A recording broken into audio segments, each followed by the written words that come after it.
കരിക്കകത്തമ്മയ്ക്ക് പൊങ്കാല അർപ്പിച്ച് ഭക്തലക്ഷങ്ങൾ. രാവിലെ 10:15 പണ്ടാരടുപ്പിൽ തീ പകർന്നതോടെയാണ് പൊങ്കാലയ്ക്ക് തുടക്കമായത്. രാത്രി നടക്കുന്ന കുരുതിയോടുകൂടി ഈ വർഷത്തെ ഉത്സവത്തിന് സമാപനമാകും. നാടിന്റെ വിവിധയിടങ്ങളിൽ നിന്നായി നിരവധി ഭക്തരാണ് കരിക്കകത്തമ്മയ്ക്ക് പൊങ്കാല അർപ്പിക്കാനായി എത്തിയത്.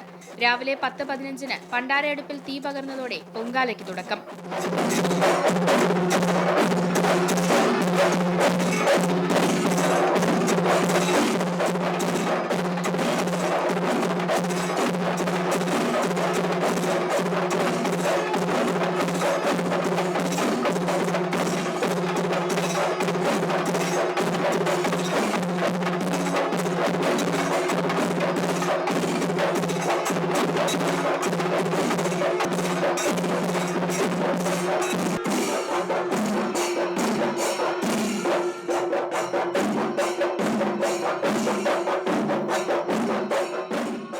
ഉച്ചയ്ക്ക് 2:15 ക്ഷേത്രം തന്ത്രിയുടെയും മേൽശാന്തിയുടെയും മുഖ്യ കാർമ്മികത്വത്തിൽ ദേവിക്ക് പൊങ്കാല സമർപ്പിച്ചു.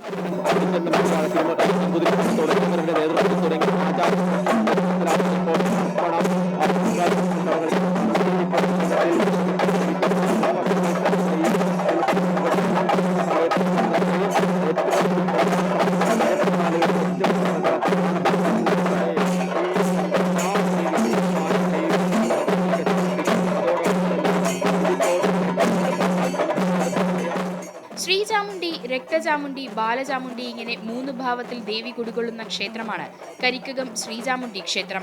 സത്യത്തിന് സാക്ഷിയായ ക്ഷേത്രം എന്നുകൂടി അറിയപ്പെടുന്നുണ്ട് കരിക്കകം ശ്രീചാമുണ്ഡി ക്ഷേത്രം. മലബാറിൽ ആരാധിച്ചു പോന്നിരുന്ന ദേവിയെ ഗുരുവും മന്ത്രമൂർത്തിയും ചേർന്ന് കരിക്കകം ദേശത്ത് പ്രതിഷ്ഠിച്ച സമയത്ത് ദേവിക്ക് നിവേദ്യം അർപ്പിച്ചു. ഇതിന്റെ തുടർച്ചയാണ് കരിക്കകം പൊങ്കാല. ദിവസങ്ങൾ നീണ്ടുനിന്ന വ്രതാനുഷ്ഠാനത്തോടെയുള്ള പൊങ്കാല ചടങ്ങുകൾ പൂർത്തിയായതോടെ ക്ഷേത്ര ഉത്സവത്തിനു കൂടി പരിസമാപ്തിയായി. അമൃത ന്യൂസ്, തിരുവനന്തപുരം.